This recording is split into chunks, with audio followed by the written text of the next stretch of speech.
Assalamualaikum warahmatullahi wabarakatuh. Selamat malam teman-teman mahasiswa semua. Bertemu lagi dengan saya Ibu Yusnia Budiarti dalam mata kuliah Etika Profesi.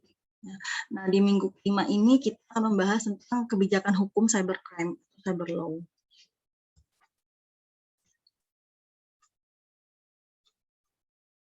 Nah, apa itu cyber law ya?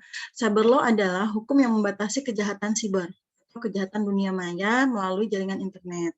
Atau cyber law bisa juga disebutkan sebagai aspek hukum yang ruang lingkupnya meliputi setiap aspek yang berhubungan dengan orang-perorangan atau subjek hukum yang menggunakan dan memanfaatkan teknologi internet yang dimulai pada saat online ya, dan memasuki dunia cyber atau dunia maya.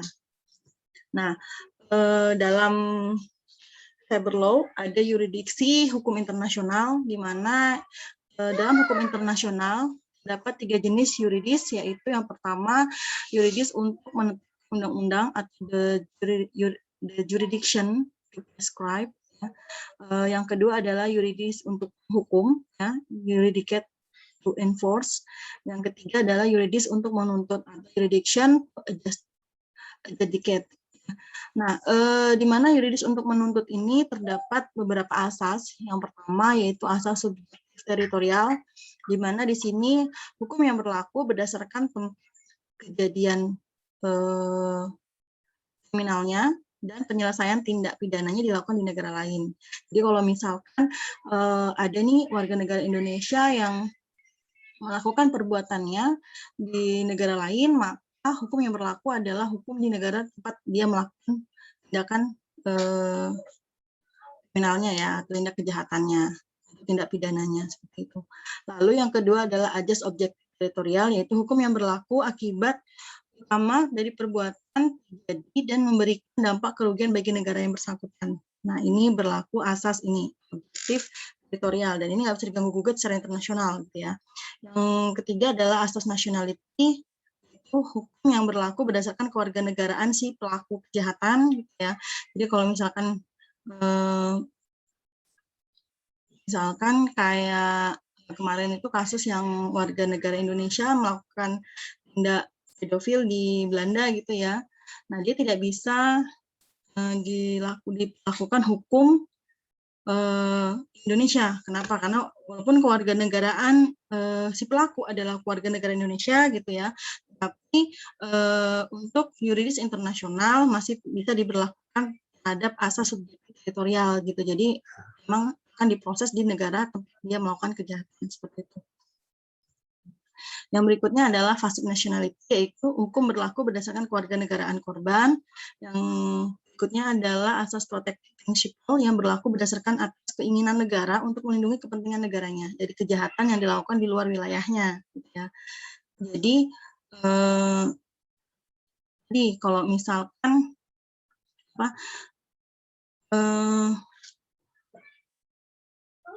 misalkan seorang warga negara gitu ya melakukan kejahatan gitu di luar wilayah negaranya gitu kan, kita nggak bisa, negara ini tidak bisa tiba-tiba mengambil alih kasus gitu. Kenapa? Jadi akan terjadi perdebatan di antara kedua negara gitu ya. Nah, contoh yang paling contohnya yang paling nyata itu adalah pada saat ada warga negara Korea gitu ya, ternyata dibunuh di Malaysia gitu ya. Nah, dari negara Korea Utara, dari negara Korea Utara ingin ini diproses di Korea Utara, tetapi untuk melindungi negaranya dan untuk melindungi warga negaranya gitu ya, pemerintah Malaysia memberlakukan hukum terhadap warga negaranya yang berbuat tindak pidana terhadap warga negara lain di negaranya gitu. Jadi warga negara lain nggak boleh masuk ke wilayah hukum negaranya, negara suatu negara ya. Jadi tadi keinginannya adalah untuk melindungi kepentingan negara. Nah, yang berikutnya adalah berlaku untuk lintas negara terhadap kejahatan yang dianggap secara serius seperti pembajakan dan terorisme gitu ya. perlu nggak sih cyber law ini gitu ya? Hukum pada prinsipnya merupakan pengaturan terhadap sikap, tindakan, perilaku seseorang dan masyarakat di mana akan ada sanksi bagi yang melanggar. Ya. Nah, maka cyber law itu diperlukan. Kenapa gitu? Yang pertama alasannya adalah masyarakat yang ada di dunia virtual adalah masyarakat yang berasal dari dunia nyata yang memiliki keinginan dan kepentingan gitu ya. Jadi yang online ini siapa sih gitu? Yang online itu pasti ada orangnya di dunia nyata gitu ya. Nah, ini ada masyarakatnya di dunia nyata. Nah, kenapa dia online? Kenapa dia misalkan mengeluarkan hoax atau menyebarkan hoax gitu, pasti ada kepentingan. Nah, di situ makanya cyber law ini perlu gitu ya. Yang kedua adalah meskipun terjadi di dunia virtual gitu ya, transaksi dilakukan oleh masyarakat memiliki pengaruh dalam dunia nyata.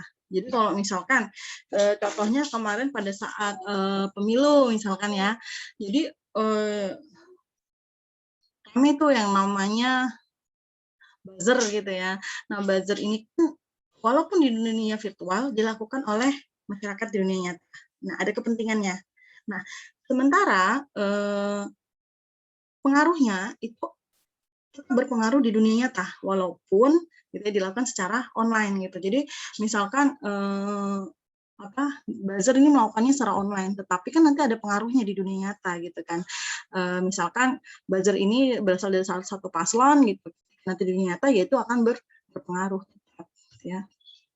Nah, apa saja sih ruang lingkup dari cyber law ini gitu ya? Menurut Jonathan Rosner ya, dalam bukunya The Law of Internet ada beberapa ruang lingkup dari cyber law. Yang pertama adalah tentang hak cipta atau copyright, lalu hak merek ya, trademark, lalu pencemaran nama baik, fitnah, penistaan, penghinaan atau hate speech gitu ya, serangan terhadap fasilitas komputer, ya, seperti hacking, virus, illegal access, dan lain-lain. Lalu pengaturan sumber daya internet seperti IP address, domain name gitu ya.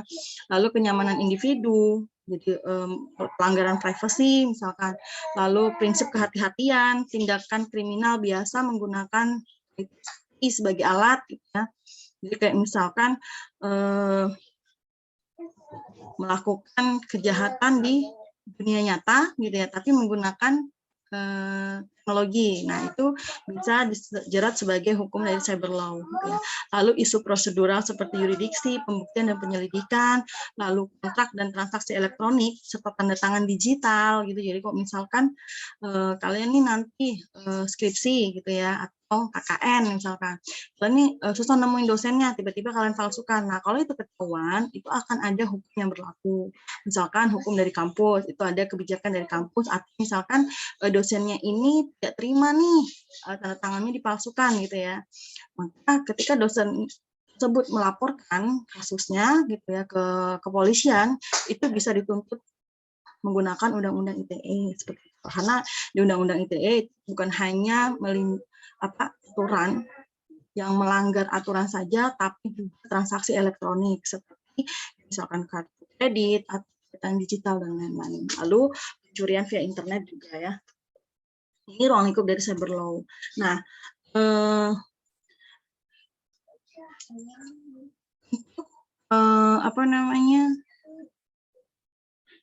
cyber law ini gitu ya, hukumnya ada di mana undang-undangnya. Nah, untuk hukum di cyber law, undang-undangnya itu ada yang disebut namanya Undang-Undang ITE. Ya, Undang-Undang ITE ini awalnya disahkan tahun 2008.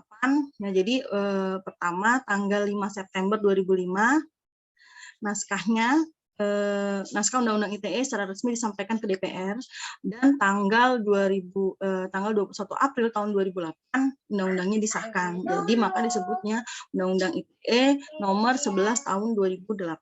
Nah, pada saat sekarang ini undang-undang ini sudah ada revisinya ya, namanya Undang-Undang ITE nomor 19 tahun 2016. Itu ada undang revisi dari Undang-Undang ITE nomor 11 tahun 2008. Nah, Undang-Undang ITE ini ya terdiri dari 54 pasal dan disahkan pada tanggal 21 April tahun 2008, mana undang-undang ini diharapkan bisa mengatur segala urusan dunia di dunia maya atau cyber, termasuk di dalamnya memberi punishment terhadap pelaku cybercrime. Jadi, memang awalnya undang-undang ini dibentuk ya untuk apa? Untuk membatasi atau mengatur segala urusan di dunia maya, gitu ya.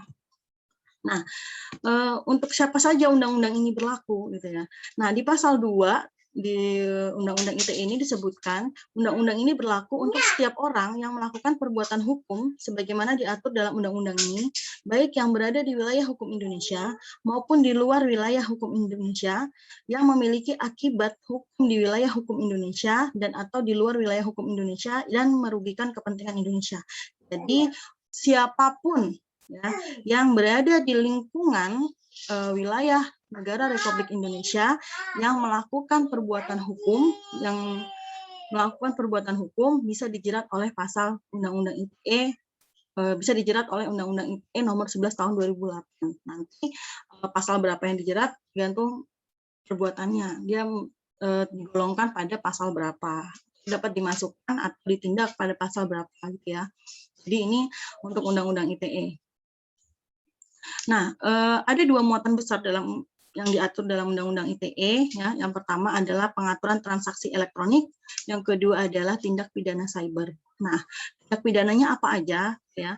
Tindak pidana yang diatur dalam Undang-Undang ITE dalam bab 7 tentang perbuatan dilarang adalah yang pertama, tindak pidana yang berhubungan dengan aktivitas ilegal, yaitu distribusi atau penyebaran transmisi dan diaksesnya konten ilegal, kesusilaan, perjudian, berita bohong dan lain-lain. Ya, jadi yang pertama adalah tindak pidana aktivitas ilegal, termasuk pornografi, ya, termasuk perjudian, gambling, termasuk hoax dan lain-lain.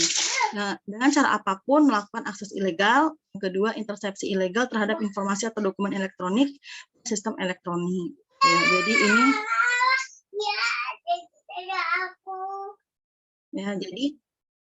Jadi di tindak pidana yang pertama yaitu tindak pidana yang berhubungan dengan aktivitas ilegal tadi ya. Yang kedua adalah tindak pidana yang berhubungan dengan gangguan atau intervensi, yaitu gangguan terhadap informasi dan dokumen elektronik dan gangguan terhadap sistem elektronik. Contohnya peretasan gitu ya, atau meretas misalkan sistem orang lain, atau misalkan memalsukan dokumen elektronik ya, misalkan seperti ijazah dan lain-lain. Nah, ini juga dapat dijerat oleh Undang-Undang ITE. Yang ketiga adalah tindak pidana memfasilitasi perbuatan yang dilarang. Jadi kalau memfasilitasi perbuatan yang tidak baik kayak misalkan perjudian gitu ya, ini juga bisa dijerat oleh Undang-Undang ITE. Yang keempat adalah tindak pidana pemalsuan informasi dan dokumen elektronik. Tadi ya, kayak misalkan pemalsuan ijazah atau pemalsuan sertifikat misalkan, itu juga dapat dijerat oleh Undang-Undang ITE. Yang kelima adalah tindak pidana tambahan, yang keenam adalah pemberatan terhadap ancaman pidana. Nah, contoh tindak pidana pemalsuan informasi dan dokumen elektronik ini yang paling banyak adalah yang terjadi di lingkungan mahasiswa selain pemalsuan ijazah adalah pemalsuan untuk surat keterangan pendamping ijazah atau SKPI. Nah, apa yang dipalsukan? Yang dipalsukan adalah isi dari SKPI-nya. Misalkan seharusnya untuk lulus, misalkan seharusnya kan syarat kelulusan itu adalah memiliki satu sertifikasi gitu ya. Ternyata dia tidak pernah mengikuti sertifikasi, tapi sertifikasinya punya temannya diedit lalu di-upload sebagai dokumen SKPI. Nah, itu juga masuknya jatuhnya ke pemalsuan dokumen elektronik. Karena SKPI ini ketika kampus mengeluarkan SKPI ini legal, tapi ketika datanya dia legal atau palsu, maka seharusnya SKPI-nya tidak berlaku. Nah, ini mahasiswa, jika ada mahasiswa yang melakukan ini, maka bisa dijerat ke dalam hukum Undang-Undang ITE jika pihak kampus melaporkan ke pihak yang berwajib, gitu ya.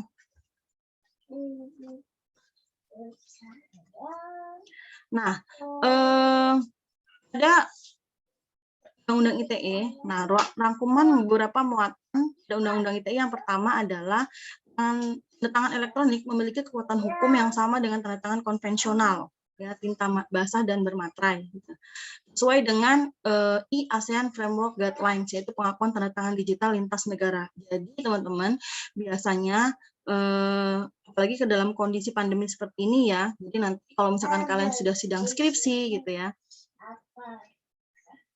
lalu ada yang namanya lembar pengesahan, lembar bimbingan, karena kita tidak bisa tatap muka. Nah, saat ini kan lembar-lembar itu ditandatangani secara digital gitu. Nah, jangan khawatir. Kenapa? Karena tanda tangan digital ini juga memiliki kekuatan hukum yang sama dengan tanda tangan konvensional gitu ya. Jadi sampai dipalsukan. Kalau dipalsukan gitu ya, atau dimasukkan ke dalam suatu dokumen tanpa izin si pemilik tanda tangan, maka itu bisa dikenakan Undang-Undang ITE. Jadi hati-hati ya. Yang kedua adalah alat bukti elektronik diakui seperti alat bukti lainnya yang diatur dalam KUHP. Gitu. Jadi makanya kenapa misalkan ada yang melaporkan pencemaran nama baik gitu ya, ternyata buktinya adalah bukti screenshot dari misalkan Twitter atau Instagram atau Facebook dan lain-lain. Nah, itu tetap diakui sebagai barang bukti walaupun itu hanya komentar online gitu ya. Nah, itu disebutnya alat bukti elektronik dan itu diakui sebagai alat bukti sesuai dengan yang diatur oleh KUHP gitu ya. Yang berikutnya yang ketiga adalah Undang-Undang ITE berlaku untuk setiap orang yang melakukan perbuatan hukum, baik yang berada di wilayah Indonesia maupun di luar Indonesia yang memiliki akibat hukum di Indonesia. Ya, jadi semua yang melakukan perbuatan hukum yang berada di wilayah Indonesia maupun di luar Indonesia yang memiliki akibat hukum terhadap hukum Indonesia maka bisa dijerat oleh Undang-Undang ITE. Ya. Yang berikutnya adalah pengaturan nama domain dan hak gitu ya. Jadi kalau misalkan tadi, makanya sekarang banyak sekali ini ya pendaftaran hak kekayaan intelektual. Kenapa penting? Sebelum apa? Sebelum diambil oleh atau diaku oleh pihak lain. Nah ini jika sudah didaftarkan ke HKI atau hak kekayaan intelektual, ya jika ada yang mengcopy atau mengambil misalkan programnya ini sudah didaftarkan di HKI gitu ya, di Kementerian Hukum gitu ya, sudah dapat sertifikat HKI-nya, tapi ternyata programnya dipakai tanpa sepengetahuan. Nah ini bisa dijerat hukum Undang-Undang ITE, jadi hati-hati ya. Berikutnya adalah perbuatan yang dilarang ya, yang dijelaskan di pasal di bab 7, pasal 27 sampai dengan pasal 37. Nah, ini pasal-pasal yang banyak dijeratkan di Undang-Undang ITE. Ya, contohnya pasal 27 ini tentang asusila, perjudian, penghinaan dan pemerasan. Pasal 28 yaitu berita bohong atau hoax dan menyesatkan, berita kebencian dan permusuhan, gitu ya. Pasal 29 yaitu ancaman kekerasan dan menakut-nakuti. Pasal 30 akses komputer pihak lain tanpa izin atau hacking ya. Yang ketiga, pasal 31 yaitu penyadapan, perubahan dan penghilangan informasi. Pasal 32 pemindahan, perusakan dan membuka informasi rahasia. Pasal 33 tentang virus atau membuat sistemnya tidak bekerja atau misalnya kayak DDoS attack gitu ya. Ini bisa dijerat di pasal 33. Lalu pasal 35 yaitu menjadikan seolah dokumen otentik atau phishing. Jadi kayak pemalsuan dokumen gitu ya. Itu ada di pasal 3, bisa dijerat di pasal 35. Nah, apa saja sih celah hukum cybercrime ini? Yang pertama, pada dasarnya undang-undang dibuat sebagai jaminan jawaban hukum terhadap persoalan yang ada di masyarakat. Namun pada pelaksanaannya ya nggak jarang nih suatu undang-undang yang sudah dibentuk menemui kenyataan yang mungkin tidak terjangkau saat undang-undang dibentuk. Apa aja sih faktor yang mempengaruhi celah dari hukum cybercrime ini? Yang pertama, keterbatasan manusia memprediksi secara akurat apa yang terjadi di masa yang akan datang. Jadi misalkan sudah dibentuk tahun ini, ternyata di tahun 10 tahun mendatang akan ada perubahan gitu ya. Nah, kita nggak tahu perubahannya apa aja. Nah, ini tadi keterbatasan manusia memprediksi secara akurat ya. Yang kedua adalah kehidupan manusia baik sebagai masyarakat, kelompok dan bangsa gitu ya. Jadi kehidupan manusia ini akan selalu berubah ya. Makanya undang-undang ini juga akan ada yang namanya revisi undang-undang gitu ya. Yang ketiga, pada saat undang-undang ini diundangkan langsung konservatif. Artinya pada saat undang-undang ini disahkan itu langsung konservatif, itu artinya tidak bisa diganggu gugat gitu. Jadi udah disahkan itu ya itu gitu ya, yang itu yang berlaku gitu. Sebelum ada nanti edisi revisinya seperti itu ya. Ini yang mempengaruhi dari celah hukum cybercrime. Nah, menurut Suharyanto, hukum cybercrime yang ada dalam Undang-Undang ITE yang pertama adalah pasal pornografi di internet, yang kedua adalah pasal perjudian di internet, yang ketiga adalah pasal penghinaan atau pencemaran nama baik, yang keempat pasal pemerasan atau pengancaman, pasal yang kelima adalah penyebaran hoax ya, dan penghasutan, yang keenam adalah provokasi melalui internet. Kita lihat contoh di pasal pornografi ya. Nah, di pasal pornografi ini ada di pasal 27 ayat 1 Undang-Undang ITE. Bunyinya seperti apa? Bunyinya adalah setiap orang dengan sengaja dan tanpa hak mendistribusikan dan atau mentransmisikan dan atau membuat dapat diaksesnya informasi elektronik dan atau dokumen elektronik yang memiliki muatan yang melanggar kesusilaan. Nah, ini bunyi pasalnya. Nah, dari sini kita telaah apa sih yang kira-kira masih ambigu di pasal ini. Yang pertama adalah pihak yang memproduksi dan yang menerima serta yang mengakses tidak dapat dijerat Undang-Undang ITE. Ya. Jadi undang-undang misalkan ini anggaran kesusilaan atau cyberporn gitu ya. Jadi yang menonton atau yang dapat mengakses itu malah nggak kena gitu ya. Harusnya di undang-undang ini bisa diperbaiki gimana supaya yang memproduksi dan yang menerima serta yang mengakses ini juga dapat dikenakan Undang-Undang ITE. Lalu berikutnya definisi kesusilaannya ini belum ada penjelasan batasannya. Jadi kesusilaan ini yang dimaksud melanggar kesusilaan ini melanggar apa gitu ya? Apakah hanya cyberporn atau yang lain gitu ya? Yang kedua adalah pasal perjudian internet atau gambling. Nah, di pasal 27 ayat 2 disebutkan setiap orang dengan sengaja dan tanpa hak mendistribusikan dan atau mentransmisikan dan atau membuat dapat diaksesnya informasi elektronik dan atau dokumen elektronik yang memiliki muatan perjudian. Nah, apa yang kira-kira masih ambigu di sini? Yang pertama, dalam acara penjudian di internet, ya, penjudinya tidak dikenakan pidana, gitu. Jadi hanya bandarnya nih, misalkan bandarnya atau yang membuka website online judi online, gitu. Yang melakukan penjudian itu tidak dapat dikenakan pidana.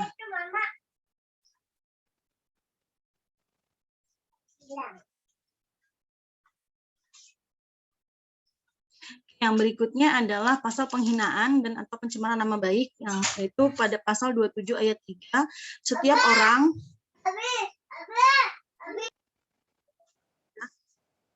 di pasal penghinaan atau pencemaran nama baik ya, pasal 27 ayat 3 berbunyi setiap orang dengan sengaja dan tanpa hak mendistribusikan dan atau mentransmisikan dan atau membuat dapat diaksesnya informasi elektronik dan atau dokumen elektronik yang memiliki muatan penghinaan atau pencemaran nama baik. Nah, di sini pembuktian terhadap pasal tersebut harus benar-benar dengan hati-hati karena dapat dimanfaatkan bagi oknum yang arogan. Nah, bahkan ada kemarin waktu itu sempat pasal 27 ayat 3 ini di demo ya, karena memang ada beberapa oknum yang memanfaatkan pasal 27 ayat 3 ini gitu ya.